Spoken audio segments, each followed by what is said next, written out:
Wicknell anova afrontman webato reZANU-PF pamwechete wava Mnangagwa.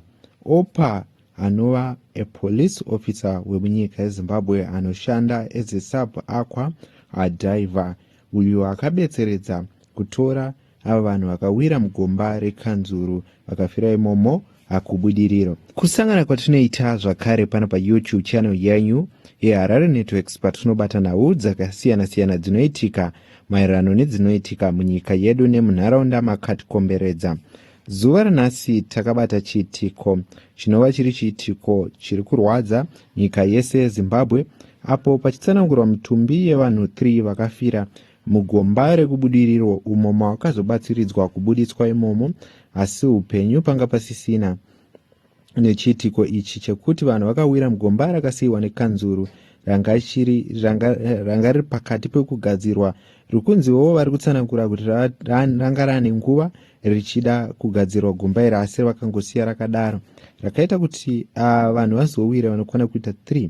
So pakadedzwa anova vekumapurisa anova zvakare sub-aqua diver anobatsiridza kutora vanhu vanenge vawira mumvura and also anotraina vanhu kushambira mumvura. So murume uyu akashanda basa rakaita kuti ruzhinji rwenyika yeZimbabwe ruti murume uyu ihero yemunyika yeZimbabwe ende anofanirwa kuwana rubatsiro rwakanyanya rwekuti aendeswe pamusoro, sezvo munhuwo akashanda nemwoyo wake kuti abuditse vanhu ava. So pakaita kuti pagonyorwe tsamba neanonzi Entheus akanyora kuna Wicknell achiti, Dear Wicknell, tatombopfugama mukoma wangu. Zvanga zvakadii kuti Victor ambosanganawo naVictor sazita wake. Senyika tese tiri kutenderana kuti murume uyu dai mamuwanirawo zvidiki-diki, ndiwo magamba edu enguva ino aya. Achirehwa kunzi iye Victor Kazembe anova Coach Rambo.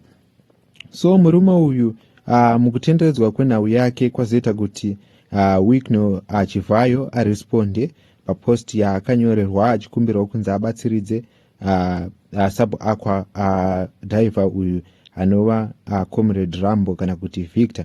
So Wicknell Chivayo aresponda achiti amupa aqua pamwe chete nemari inokwana kuita 20,000 for fuel. And also toziva kuti paakabudisa vanhu uku akabatsiridzwa achinzi iye akapiwa magroceries nezvakasiyana-siyana kuti vanhu vachimutenda nebasa raakashanda kubuditsa vanhu ava, sezvo maingozivikanwa kunzi mawira munhu mumwe asi makazoita kuti mugobudisa vamwe 2 vanga vawira imomo. So mukubatsiridza kwaWicknell Chivayo zvakatozobuda by public demand, sezvo ruzhinji vakatoita zvekutokumbira zvekutoti Wicknell Chivayo chimubatsiridzai, ava ndo vanhu vanoda kubatsiridzwa. And also zvaita kuti veruzhinji vati Mnangagwa and ZANU-PF frontman Wicknell Chivayo borrows to public pressure and reward Coach Rambo with motor vehicle. Ende ndiyo nhau iri kutaurika zuva ranhasi. Mashoko ava Chivayo vanyora ivo zuva ranhasi vachiti, kuchema kwenyu ndakunzwa, asi handiwanzo kuda hangu vanhu vane dzungu vanondimhanyira kumberi. Please always give me time and allow me to also understand the background and get an appreciation of what whoever has done, and if at all he deserves my recognition. Zvekundinyaudza munhu wese macomment section achiti munhu uyu chino nechino muchakanyira vakawanda nekuti ndiri gungwa rerudo. When I heard him explaining akataura zvemaspiriti evanhu kana vafa, I didn't even ended up watching the rest of the video.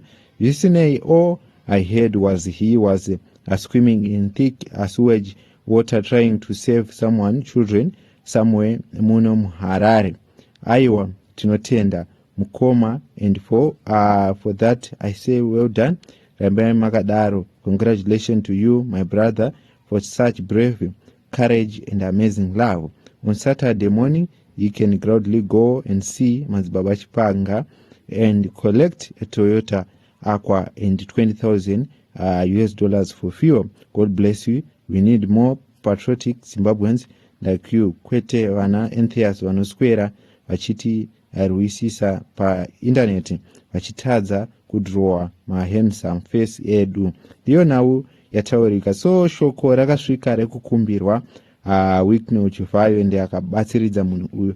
Vamwewo vanga vakutaura kuti kodai vachivayo mamupo motikari hombe mamupo isiri akwa, asi Wycliffe Chivayo haamirire kuti aramba akanyarara achisarudzirwa nevanhu. Akazopindurawo vamwe achivati ko madii kumutsvagira imimi, nini ndipo pandinokwanisa.